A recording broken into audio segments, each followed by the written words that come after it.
Olá, esse é o Falatório FB do Fonseca Brasil Advogados, um podcast sobre direito, advocacia e anexos. Siga nosso perfil em sua plataforma preferida e acompanhe todos os episódios. Olá, amigos do Falatório FB, aqui é a Jansimei, estou mais uma vez sempre feliz e contente e presente com o meu sócio Adelvan Olivério, Gustavo Fonseca e Eduardo Brasil. Presente. Quase não saiu meu nome. E nessa data nós temos talvez a mais nobre das convidadas. Talvez não, é a mais nobre das convidadas. Inclusive está no selo. Exatamente, Renata Nobre, mestre em Direito Ambiental pela Universidade de Coimbra, em Portugal, caso você, ouvinte, não saiba onde fica Coimbra, Portugal. Ora, pô. E vai tratar desse tema tão complexo que enseja tantas nuances distintas, que é o direito ambiental. Renata Nobre, muito obrigada. Muito obrigada pelo convite, pela oportunidade de estar aqui debatendo esse tema tão importante e em constante mudança, né?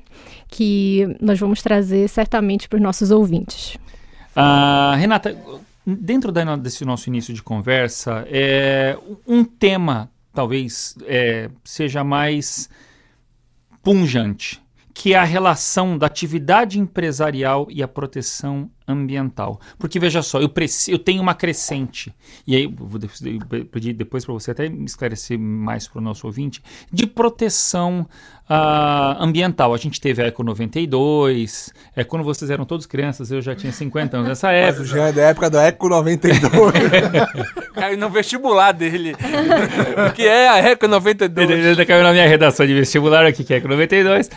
Mas, dentro dessa proteção toda, e é importante, em que pese os desmatamentos, em que pese, por exemplo, atividades escusas do Leonardo DiCaprio tentando botar fogo na Amazônia, nós temos que compatibilizar com a iniciativa privada, a atividade empresarial. Sim. Eu preciso que essas duas grandezas, a iniciativa privada e a proteção ambiental, caminhem juntos. Como que é esse caminhar juntos, Renata Nobre? Eu lhe pergunto. Bom, como é de certa forma já conhecido, a questão ambiental, ela surgiu, essa conscientização e esse entendimento da necessidade de trazer normas para proteger o meio ambiente foi surgindo justamente a partir da década de 70 e foi cada vez sendo alterada a depender do momento social, né? Então, de lá para cá, nós tivemos várias alterações e, digamos assim, alguns altos e baixos nessa proteção. Sendo o meio ambiente um meio jurídico tão amplo, com tantas nuances de alcance, enfim, a gente costuma dizer que ele é atemporal, transindividual, justamente porque ele não se limita no tempo e no espaço, a depender, obviamente, da extensão do dano, né? Então, o meio ambiente ele foi consagrado como um direito fundamental na Constituição Federal e, por isso, ele foi elevado a esse status de tanta proteção que é o que a gente tem hoje, né? Porém, infelizmente, nós ainda não achamos uma forma de nos desenvolver economicamente sem utilizar os recursos naturais, sem necessariamente invadir o meio ambiente, certo? Então, por conta disso, existem cada vez mais normas, né, para trazer uma justiça social, digamos assim, para quem utiliza o meio ambiente, porque ao mesmo tempo que a gente precisa dele para sobreviver, a gente precisa dele para nos desenvolvermos, né? Então, assim, a atividade empresarial, ela cresce conforme a nossa necessidade e é o que a gente sempre diz. A necessidade do homem, ela não tem limite. Então, se a gente não tiver normas que tragam limites ou conscientizações para que haja um equilíbrio no crescimento econômico, a gente vai acabar depredando tudo, como já tivemos aí na história. Temos várias situações em que a gente sabe, naquela época, na época do meu pai, existia aquele rio, hoje em dia não existe mais. Naquela época era possível isso, hoje em dia não existe mais. E esse é o caminhar da humanidade se a gente não trouxer normas para trazer um controle, certo? Então, em relação às atividades, hoje em dia, o empreendedor, ele tem se visto muito de mãos atadas, justamente por ser um bem jurídico tão amplo, com tantos critérios em aberto, né? O meio ambiente, ele tem essa classificação elástica que ele abrange o meio ambiente natural, o meio ambiente artificial, que pega a parte urbanística, o meio ambiente cultural, o meio ambiente do trabalho, né? Então, fica um pouco complicado em como o empreendedor ele vai controlar todas essas consequências que a atividade pode trazer de responsabilização para ele, né? Nesse cenário aí, sem querer politizar, tem opinião formada sobre a atuação atual do Ministério do Meio Ambiente? Enfim, é muito polêmico, eu venho acompanhando, há muita crítica, há outros que também defendem essa atuação mais liberal, do ponto de vista de estimular a atividade econômica com uma desregulamentação e até um estímulo a atividades que até um tempo atrás era até muito criticado. Tem opinião formada sobre isso, Renato? Tenho. Eu até estava conversando com o Jean, que eu acho que sempre o parâmetro é o equilíbrio, né? Talvez proporcionar uma desburocratização, uma segurança jurídica e previsibilidade para o empreendedor, sem necessariamente proporcionar o descuido com o meio ambiente, a falta de controle ou a degradação ambiental desarrazoada. Eu acho que esse sempre vai ser o limite, né? Só que o que acontece? Como a gente veio, na verdade, do caminho contrário, num caminho de uma crescente proteção ambiental desde 88, desde a década de 70, porque a gente foi se preocupando, se conscientizando cada vez mais com os impactos ambientais, com os problemas, então a gente começou a crescer e, de repente, nos últimos 2 anos, mais ou menos, a gente começou a talvez achar que não seja tão necessário assim, entendeu? Desconstituir. Então, isso necessariamente vai trazer uma polêmica e vai trazer análise de todos os lados de até que ponto a gente está, talvez, regredindo ou a gente está só simplificando situações que são abusivas, por exemplo, né? Renata, essa simplificação necessariamente ela passa por lei ou pode ser atos políticos, administrativos, tu acha que resolveria ou amenizaria esse tipo de problema? Tá passando por lei necessariamente, porque assim, a gente tem um princípio também que ele é muito discutido no direito ambiental, que é o princípio da vedação ao retrocesso ambiental, que é justamente que ele vem orientar que não hajam leis que venham retroceder as proteções ambientais, os níveis de proteção já alcançados. A gente pode até ver quanto à questão do Código Florestal, que ele tinha antes uma reserva legal de 50%, que aumentou para 80%.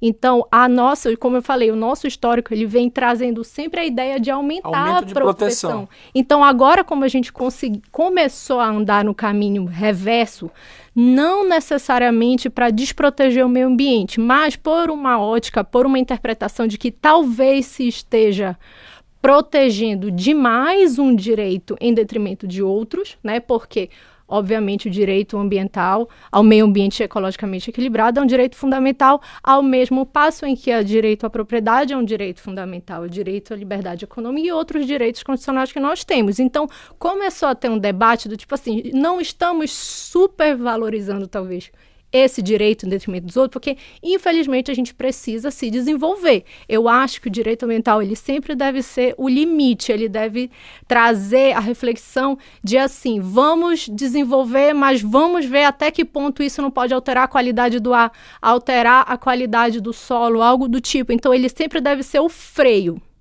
Perfeito. Aí eu te coloco uma pergunta, Renata, em 2 níveis. Primeiro, como é que você vê essa relação entre o direito ambiental, a proteção ambiental no âmbito internacional, se a nossa legislação ela é mais protetiva, menos protetiva em relação aí aos grandes players, né, Estados Unidos, Europa, como é que você vê essa relação?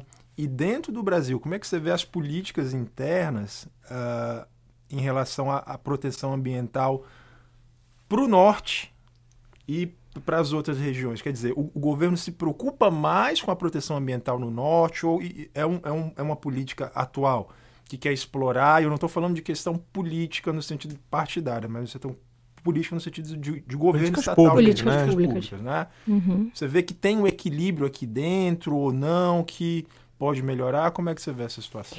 Olha, Primeiramente, nós sabemos muito que o Brasil ele acaba sendo ainda muito precário quanto à efetividade de políticas públicas. Às vezes, elas até surgem no papel ou numa proposta, porém, para efetivá-las, isso daí é bem diferente, né?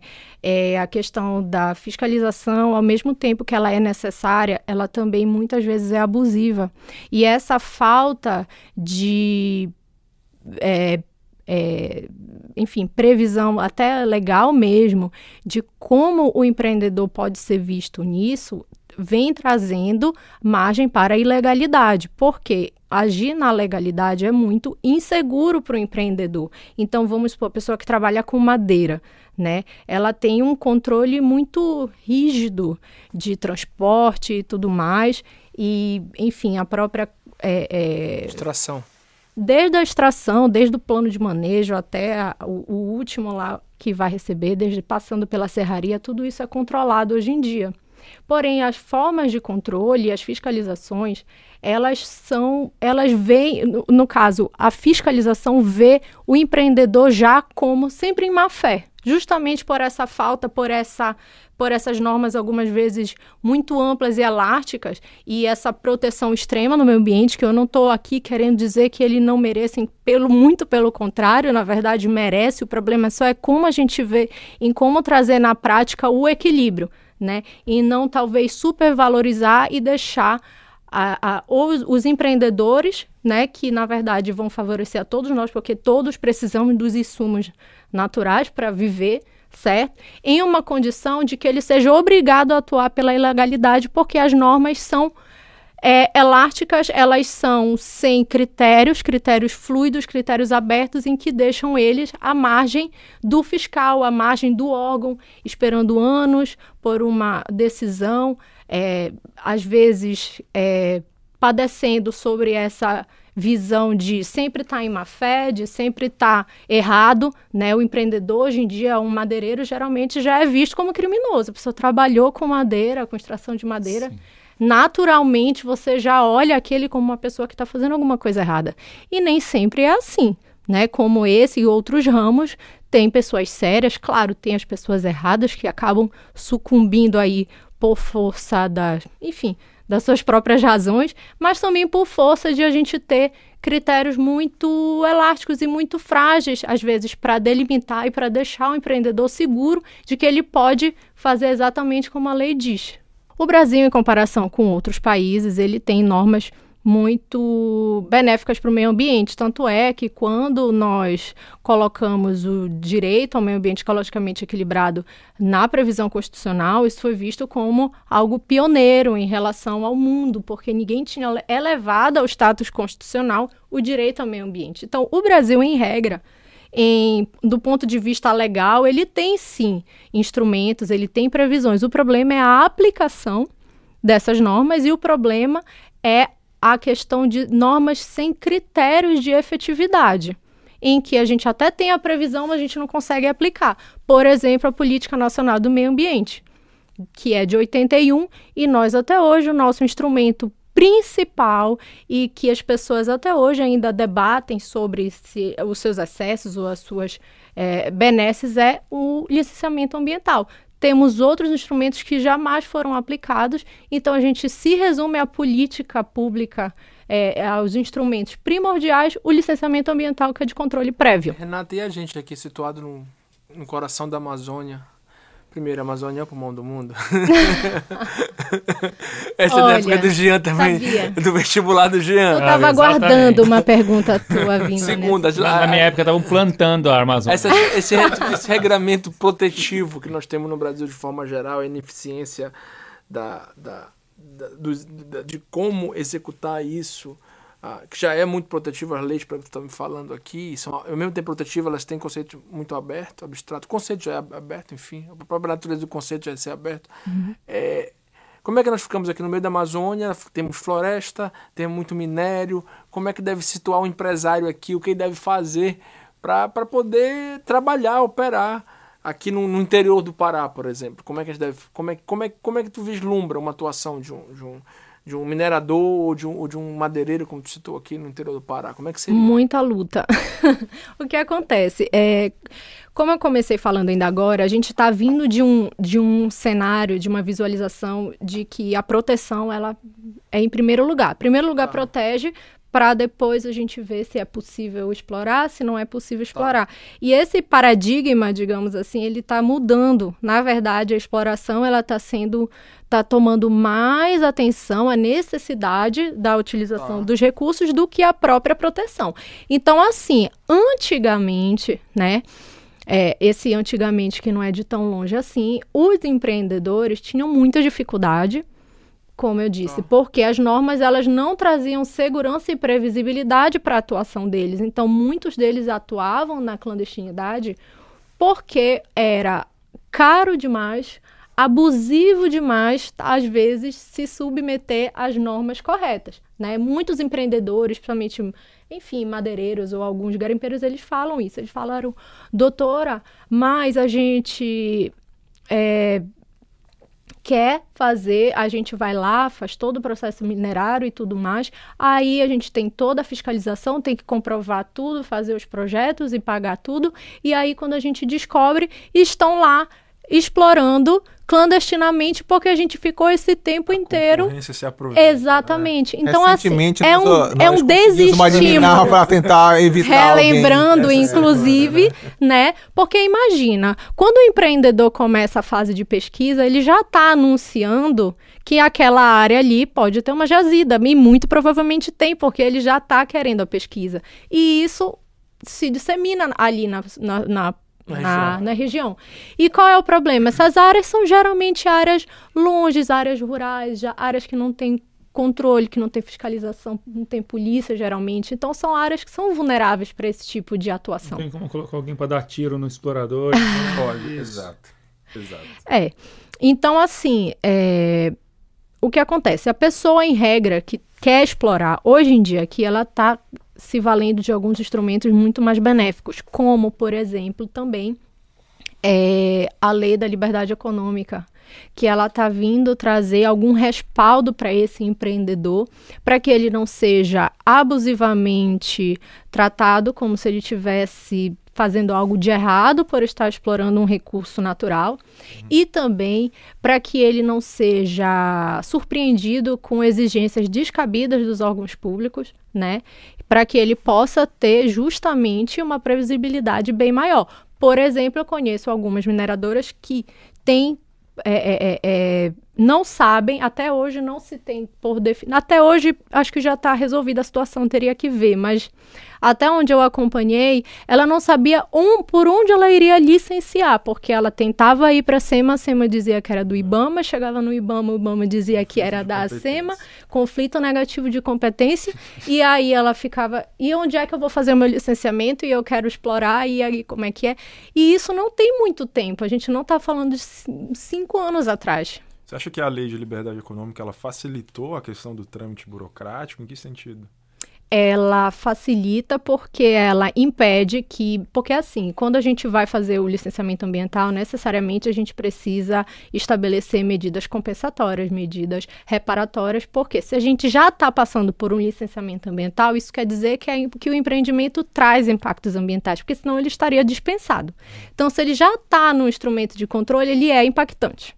Então, por conta disso, como é um instrumento de controle prévio, ele vai ver o que você vai poder fazer para trazer, talvez, uma compensação para a sociedade ou para a população local, vai depender ali dos estudos. Antes, existia uns pedidos abusivos, totalmente abusivos, para que a empresa pudesse se instalar ali. Vamos supor, a gente já sabe aqui quais são as nossas condições assim, dos interiores e tudo mais. Então, para se instalar ali, pela falta justamente de políticas públicas municipais e tudo, era necessário que eles fizessem pavimentação da rua, da estrada toda, para que faça... uma exigência, assim, tudo bem que a pessoa, enfim, precisa de estradas, mas o que a empresa que vai explorar precisa necessariamente fazer uma estrada que vai levar a assumir o papel do Estado? ou então, precisa construir escolas se for realmente entendido como um impacto gerado pela empresa, tudo bem, vamos supor uma mineradora que vem trazer 500 pessoas para o local e que o município não tem condições de atender essas pessoas. Aí realmente você vai ter que construir uma vila, você vai ter que construir uma escola, mas nem sempre é assim. Às vezes é uma escola para a população local mesmo, não é a empresa que está trazendo, nem sempre é uma empresa tão vultosa que está trazendo tanta gente, entendeu? Perfeito. Um outro aspecto, pelo menos, e assim, poucos temas têm despertado tanta discussão quanto os crimes ambientais, os danos ao meio ambiente. Nós tivemos Mariana, nós tivemos Brumadinho, que recentemente fez 1 ano, e fez 1 ano com ainda 11 pessoas, ou como os bombeiros chamam, 11 joias ainda não encontradas. A gente tem, inclusive, por conta desses danos ambientais, uma regra de redirecionamento diferenciada. Por exemplo, vejam vocês, o nosso ouvinte, a dona Felizmina, ou a dona Cotinha que está aqui. Para eu poder redirecionar um débito para o sócio, um débito cível, eu preciso comprovar a confusão patrimonial, o desvio de finalidade. Eu tenho isso mais amplo para o direito do consumidor, no artigo 28 do CDC. E vejam, para o dano ambiental é muito mais simples.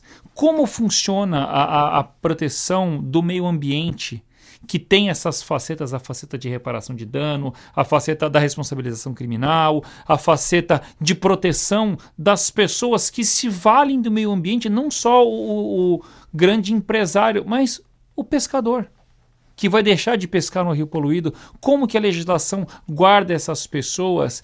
Como que fica a questão da responsabilização criminal? E como que fica a discussão recente no STJ sobre a pessoa que compra um bem cujo dano só é descoberto tempos depois? Doutora Renata Nobre, eu lhe pergunto. Bom, vamos lá. Primeiramente, a questão ambiental criminal da desconsideração da personalidade jurídica seria isso, né? Isso, na verdade, a questão da responsabilização criminal dos sócios é uma coisa, que é uma novidade que a legislação de 98 trouxe, que pela primeira vez responsabilizar o sócio criminalmente piloto pela empresa, e a questão da responsabilização da reparação do dano. Ou seja, a empresa não paga, o CNPJ não tem dinheiro na sua conta. Como é que o sócio responde, né? Eu garfo o dinheiro do sócio. Como que isso funciona? Aí é a questão da desconsideração da personalidade jurídica. Bom, em regra, né, o Instituto ele tem essa previsibilidade, essa necessidade de desvio de finalidade e confusão patrimonial como critérios ensejadores. Aqui, novamente trazendo essa ideia de que o bem jurídico ambiental ele é muito amplo e ele é um direito de todos, né? Então, ele precisa ser reparado de alguma forma, né? Então, a Constituição ela já trouxe as 3 esferas para tentar, de alguma coisa, trazer essa justiça e abarcar em todas as suas nuances e possibilidades. E o que ela quer dizer com isso?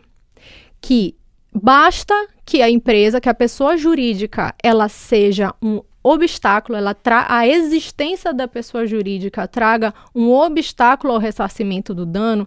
Esse é o critério ensejador para que haja a quebra, né? Por quê? Vamos supor, você faz lá a empresa e coloca uma quantidade de capital social, porém, a empresa foi causadora de um dano 3 vezes maiores do que o capital social que ela possui. Então, isso é um obstáculo ao ressarcimento, ao passo em que se sabe que os sócios teriam patrimônio e responsabilidade, no caso, para poder oferecer esse ressarcimento, né? Então, nesse caso, há a desconsideração da personalidade jurídica porque a existência dela está blindando os sócios para promoverem o ressarcimento. É nesse aspecto, tá? Qual a segunda pergunta mesmo? Da questão ambiental e a questão de Brumadinho ou Mariana, como que fica a proteção ambiental para quem vive individualmente, os ribeirinhos, os pescadores. A ideia é assim, como é que o meio ambiente pode proteger a pessoa? Né? A pessoa dentro de uma situação dessa de vulnerabilidade, diante de uma empresa que, talvez por uma falta de política de proteção, talvez por um ato doloso ou culposo ali de um engenheiro, né? Como é que as normas ambientais podem, e se podem, proteger uma pessoa que é vítima de uma calamidade dessa? Pois é. Infelizmente, após o dano ocorrido, a desgraça Tá feita, está né? consumada. Então, é por isso que o direito ambiental sempre vai buscar as normas de prevenção e precaução para tentar evitar esse tipo de problema. Qual é a grande questão de Brumadinho? A construção da barragem, ela é de antes do ano do licenciamento ambiental, então ela não foi construída sob nenhum estudo prévio de impacto. E isso é uma das grandes razões que trouxeram esse dano catastrófico que a gente viu agora. Tá, sem querer fazer o interrupting, mas só para explicar para dona Felizmina que está nos ouvindo, no que consiste essa licença prévia? Por que ela serve? O que ela tenta antever e por que ela é importante? Tá. A licença prévia ela é a primeira fase do licenciamento ambiental e o objetivo dela é, antes de ser construído qualquer coisa, você vai analisar o projeto e a viabilidade do local para receber aquele empreendimento, né? Então, ao analisar os impactos, ali onde a licença prévia ela é a mais robusta de todas, é onde a gente vai ter o estudo de impacto ambiental, estudos de componente indígena, se for o caso, todos os estudos vão ser apresentados aí por conta justamente da ideia da prevenção.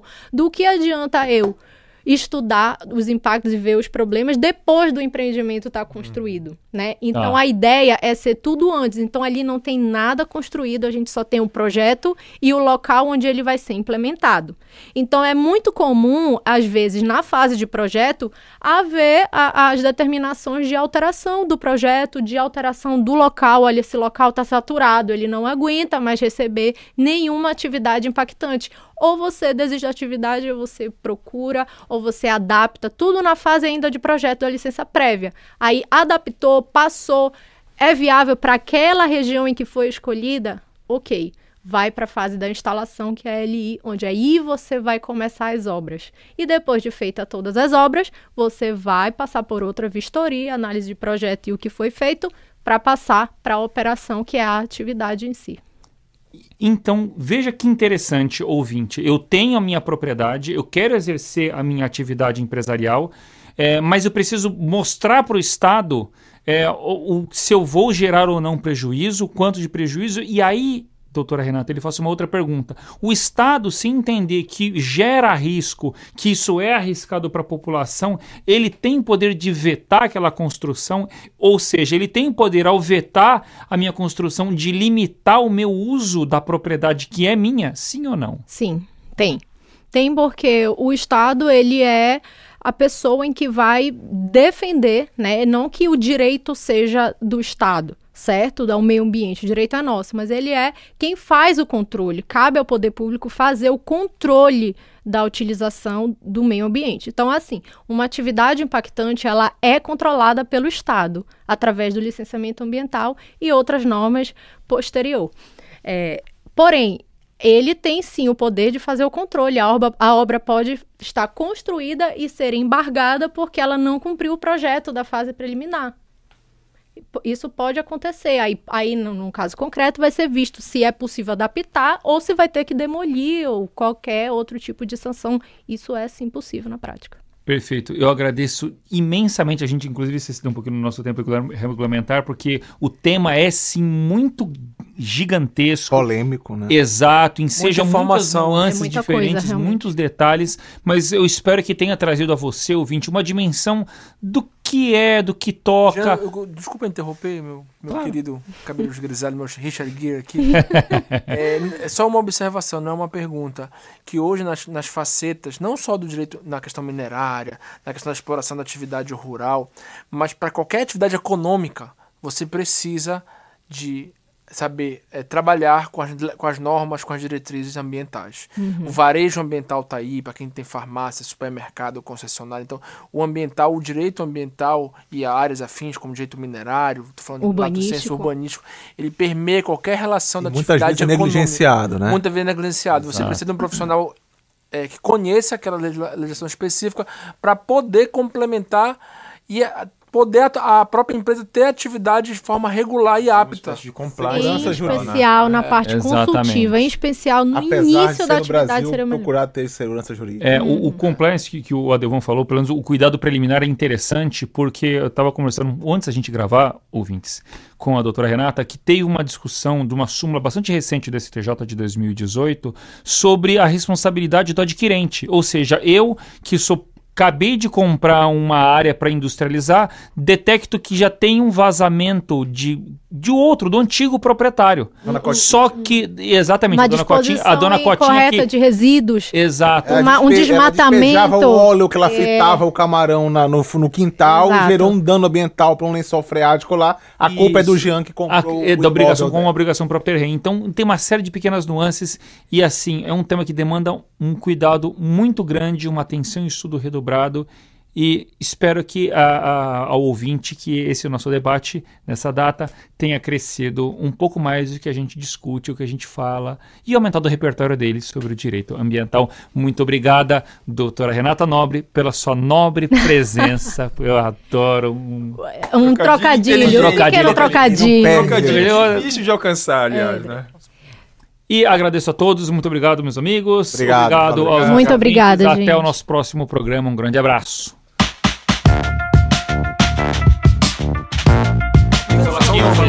Falatório, FB.